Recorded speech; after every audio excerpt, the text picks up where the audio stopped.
नमस्कार दोस्तों, भवेल कंप्यूटर में आपका स्वागत है। अगर कोई भी किसान ये गलतियां करता है तो उसको बहुत सारी सरकारी द्वारा चलाई जा रही शासकीय योजनाओं का लाभ मिलना बंद हो सकता है। तो वो किसान साथी इस वीडियो को बहुत ध्यान से देखिएगा।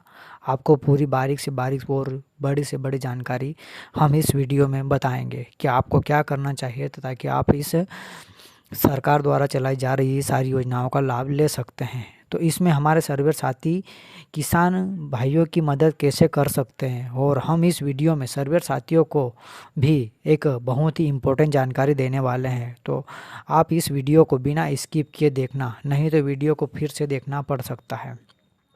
तो दोस्तों, हम कुछ फार्मर रजिस्ट्री के ऊपर कुछ डेटास देख लेते हैं, फिर आगे की अपन बात करते हैं। तो देखिए दोस्तों, ये अब हमारे सामने फार्मर रजिस्ट्री का डैशबोर्ड खुला हुआ है मध्य प्रदेश का, जिसमें आप देख रहे हैं कि ये जो फार्मर रजिस्ट्री का डेटा जो दिख रहा है आपको, तो अब जो फार्मर रजिस्ट्री हमें बनानी है वो है सिर्फ पीएम किसान लाभार्थियों की, उन्हीं की अपन को फार्मर रजिस्ट्री करना है। जो पीएम किसान के लाभार्थी है उन्हीं किसानों की फार्मर रजिस्ट्री बनानी है। तो आप देख सकते हैं पूरे एमपी में टोटल 97,06,785 टोटल पीएम किसान लाभार्थी किसान है। और उनमें से टोटल अभी तक फार्मर रजिस्ट्री हो चुकी है 80,39,776। और इस पूरे टारगेट को पूरा किया है तो टोटल एक्टिव सहायक 1,12,004 सहायक सर्वेयर साथियों ने किया है। और टोटल सहायक सर्वेयर साथी है पूरे एमपी में 1,61,223, जिनमें से आप देख रहे हैं साथियों, जिनमें से 1,64,223 सहायक सर्वेयर साथी ने रजिस्ट्रेशन किया था, जिसमें से 1,12,004 सर्वेयर साथी ही काम कर रहे हैं। यानी कि अभी तक 80% डेटा काम हो चुका है। तो दोस्तों, हम कुछ ज़िले वाइज के हिसाब से देख लेते हैं। तो हम कौन सा एक ज़िला ले रहे हैं, तो देखिए दोस्तों, ज़िला हमने धार ज़िला सिलेक्ट किया है। अब आप देखिएगा कि धार ज़िले में टोटल कितनी फार्मर रजिस्ट्री बनी है और कितनी बाकी है, और कितने सर्वेयर साथियों ने मिल कर के ये पूरा काम किया है। तो आप देख सकते हैं ये डेटा खुल रहा है। तो दोस्तों, पूरे धार ज़िले में 2,61,939 पीएम किसान लाभार्थी है, और इन लाभार्थियों की हमें फार्मर रजिस्ट्री बनानी है। और जिसमें से 2,61,939 में से 2,30,151 फार्मर रजिस्ट्रियाँ अब तक बन चुकी है। और आज की टुडे की देखा जाए तो 102 फार्मर रजिस्ट्री हुई है आज के दिन की। और इसे टोटल हमारे ये टोटल सहायक जो धार जिला है उसमें टोटल सहायक सर्वेयर साथियों का रजिस्ट्रेशन हुआ था 4,066, लेकिन उनमें से 2,672 ही सर्वेयर साथी काम कर रहे हैं। तो आप देख रहे हैं कितने सर्वेयर साथी काम नहीं कर रहे हैं, इस वजह से भी फार्मर रजिस्ट्री कम ही हुई है। अब हम एक तहसील का ले लेते हैं। तो तहसील हम सिलेक्ट कर रहे हैं मनावर तहसील। आप देखिएगा मनावर तहसील का डेटा उठाया है। तो अब मनावर तहसील में टोटल फार्मर रजिस्ट्री ये पूरा अभी ज़िले का यहाँ पे डेटा शो कर रहा है। देखिए दोस्तों, यहाँ पर अब समझ में नहीं आ रहा है तो यहाँ पर देखिए अपन यहाँ पर टोटल रजिस्ट्रेशन हो चुका है पूरे तहसील का है।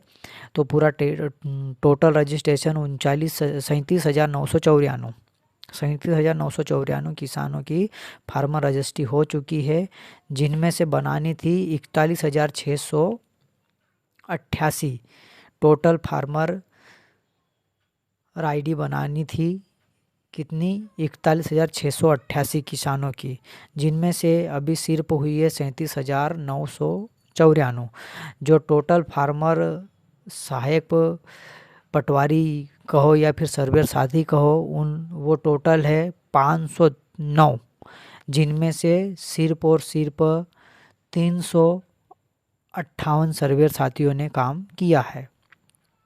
तो देखिए, अब हम कौन सा एक गांव ले लेते हैं। गांव ले लेते हैं हम बागसूल गांव का डेटा देखते हैं। तो उसमें हमारे सर्वेयर भाई ने किस तरीके से काम किया, कितना काम किया है, वो देखते हैं। तो अभी ये पोर्टल रिफ्रेश हो रहा है, तो ये हो गया है दोस्तों। अब देख सकते हैं बागसूल के सर्वेयर साथी के पास टोटल फार्मर रजिस्ट्री थी 103, जिसमें से उन्होंने 93 फार्मर रजिस्ट्री कर दी है। यानी कि 7 और 9 टोटल फार्मर उसके पास 9 फार्मर आईडी और बनानी है। और टोटल 2 सहायक एक्टिव व्यक्ति है जिन्होंने ये फार्मर रजिस्ट्री का काम किया था। तो ठीक है दोस्तों, ये फार्मर रजिस्ट्री का हमने कुछ डेटा देखा था। अब नेक्स्ट बात करते हैं हम फार्मर रजिस्ट्री के बारे में, जो हमने किसान साथी भाइयों की बात करी थी। तो पूरे ये एक ज़िले का है, एक ज़िले का पेपर है। कौन सा? दतिया ज़िले का है। दतिया ज़िले में ये बात हुई है कि 47,000 किसानों की नहीं बनी फार्मर रजिस्ट्री, चूँकि तो 31 के बाद नहीं मिलेगी किसान सम्मान निधि। तो किसान साथियों, ये ध्यान से देख लीजिए और इस पेपर को थोड़ा वीडियो को रोक करके आप इस पेपर में पढ़ सकते हैं कि गवर्नमेंट ने क्या क्या किया। फार्मर रजिस्ट्री के लिए 3 दिन शेष है। ये पुराना है, ये 26 मार्च का डेटा है। ये दतिया ज़िले का है। दतिया ज़िले में फार्मर रजिस्ट्री इतनी बाकी है। अगर फार्मर रजिस्ट्री किसान नहीं बनवाते हैं तो उन्हें पीएम किसान सम्मान निधि का लाभ मिलना बंद हो सकता है। तो आप किसान साथियों से हाथ जोड़कर निवेदन है कि आप जल्द से जल्द फार्मर रजिस्ट्री करवा लीजिए। और भी बहुत सारी ऐसी योजनाएं हैं जिनका मैं आपको अभी इस वीडियो में बताने वाला हूं। आपको ये काम भी करना है, अन्यथा आपको पीएम किसान सम्मान निधि मिलना बंद हो सकता है। तो आप हमारे साथ वीडियो में बने रहिए। तो देखिएगा, एक अभी ये ताज़ा खबर है, 1 मई से लागू हुई है। इसमें लिखा है कि प्रदेश में पराली जलाने पर अब सख्ती, मतलब पराली जलाई तो नहीं मिलेगी किसान सम्मान निधि। एमएसपी पर गेहूं नहीं खरीदेगी सरकार। तो देखिए किसान भाइयों, ये पराली के ऊपर सरकार ने कुछ रूल लगाए हैं, तो आप देख लीजिएगा, इसको ध्यान से पढ़ लीजिएगा। और साथ ही अब पराली के संबंध में मध्य प्रदेश सरकार क्या कर रही है। तो मध्य प्रदेश में पराली जलाने पर सख्त नियम लागू है, जिनमें किसानों पर जुर्माना और वैकल्पिक समाधान के लिए प्रोत्साहन शामिल है। मतलब पराली के साथ ही में आपको पराली जलाने के नियम, जुर्माना, केंद्र सरकार ने पराली जलाने पर जुर्माने की राशि को दोगुना कर दिया गया है। अब 2 एकड़ से कम जमीन पर पराली जलाने पर किसानों को 5,000 रुपये और 2 से 5 एकड़ पर 10,000 रुपये और 5 एकड़ से अधिक पे 30,000 रुपये जुर्माना देना होगा। हालांकि मध्य प्रदेश में इस नियम को लागू करने की बाध्य नहीं है, जबकि अन्य राज्यों जैसे पंजाब, हरियाणा में इसे अनिवार्य किया गया है। यह जानकारी एनजीटी की कार्रवाई होती है। ये पराली जलाने के संबंध में ये जानकारी जुटाती है एनजीटी, जिसका नाम है राष्ट्रीय हरित अधिकरण, ने मध्य प्रदेश में पराली जलाने की बढ़ती घटनाओं पर ध्यान दिया है। राज्य में 11,382 घटनाएं दर्ज की गई है, जो पंजाब से अधिक है। एनजीटी ने इस मामले में संबंधित अधिकारियों को नोटिस जारी किया है। सरकारी नीतियां और प्रोत्साहन, किसानों के लिए अनुदान। अगर आप पराली नहीं जलाते हैं तो आपको सरकार कुछ अनुदान या फिर प्रोत्साहन राशि दे सकती है। तो देखिए क्या क्या राशि है। तो किसानों के लिए अनुदान, सरकार ने पराली जलाने के प्रभावी प्रबंधन के लिए किसानों को 4,000 रुपये प्रति एकड़ तक का अनुदान देने की योजना बनाई गई है। यह अनुदान किसानों को वैकल्पिक फसलें और अपनाने और पराली के प्रबंधन के लिए प्रोत्साहित करने के लिए है। फसल अवशेष प्रबंधन। सरकार ने बायो डिकम्पोजर और अन्य मशीनरी के उपयोग को बढ़ावा देने के लिए योजनाएं बनाई है, जिसमें किसान पराली को जलाने के बजाय मिट्टी में मिलाने के लिए प्रोत्साहित हो सके।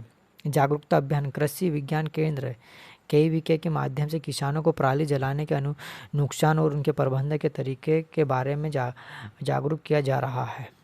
निष्कर्ष निकला है कि मध्य प्रदेश पराली जलाने की समस्या को नियंत्रण करने के लिए सरकार ने कई नियम और नीतियां लागू की है, लेकिन इनका प्रभावी क्रियान्वयन अभी चुनौतीपूर्ण है। किसानों को प्रोत्साहन और वैकल्पिक समाधान प्रदान करने के प्रयास जारी है ताकि वे पराली जलाने के बजाय अन्य तरीके का उपयोग करें।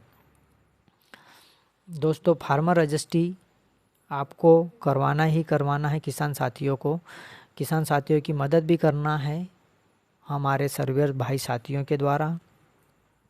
और किसानों से विनम्र निवेदन है कि अगर आप PM किसान सम्मान निधि के लाभार्थी है तो आपको KYC करवाना अनिवार्य है। प्रधानमंत्री किसान सम्मान निधि आप चाहे किसी भी भारत के किसी भी राज्य के किसान क्यों न हो, आपको KYC करवाना अनिवार्य है। अगर आपने KYC नहीं करवाई है तो शायद हो सकता आपकी PM किसान सम्मान निधि बंद भी हो सकती है। तो साथियों, आप KYC ज़रूर करवाएं। और ये अगली स्टेप है मध्य प्रदेश के किसान भाइयों के लिए, जिसमें MP भूलेख पोर्टल से KYC होती है। तो ये आपको MP भूलेख पोर्टल से भी आपकी ज़मीन को आधार से लिंक करना अनिवार्य है। दोस्तों, आप इस लिंक पे क्लिक करेंगे। इस पे क्लिक करने के बाद में आपके पास ये सारी जानकारी खुलेगी और यहाँ पर इस किसान भाई की जो KYC आप देख रहे हैं, बस इस तरीके से उसकी KYC करना है। और ये KYC होने के बाद में, जैसा कि हमने आपको वीडियो की शुरू में दिखाया था, ये हमारे सर्वेयर साथियों के लिए है।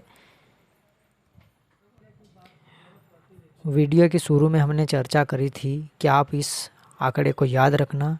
तो दोस्तों, ये जो आंकड़ा है, ये जो है 1,64,223, जिनमें से हम सिर्फ बात कर रहे हैं 1,12,004। ये हमारे टोटल पूरे MP में सर्वेयर साथी है। दोस्तों, तो आप इस आंकड़े को ध्यान से देखिए। 1,12,000 सर्वेयर साथी है। दोस्तों, हमारा संगठन, अब सर्वेयर साथियों का संगठन ही मजबूत नहीं हुआ है, नहीं तो अगर लड़ना चाहे ना तो क्या कुछ नहीं कर सकते हैं। दोस्तों, आप लोग देख रहे हैं, अगर कभी सर्वेयर साथियों का संगठन मजबूत हो गया तो सरकार हर चीज़ मान जाएगी, लेकिन पहले अपना संगठन ही मजबूत नहीं हुआ है तो सरकार से लड़ेगा कौन, सरकार तक आवाज़ पहुंचाएगा कौन। तो सबसे पहले हमें संगठन को मजबूत करना बहुत ही ज़रूरी है। तो दोस्तों, हमारा वीडियो आपको कैसा लगा? वीडियो को लाइक, शेयर और चैनल को सब्सक्राइब ज़रूर करें। धन्यवाद।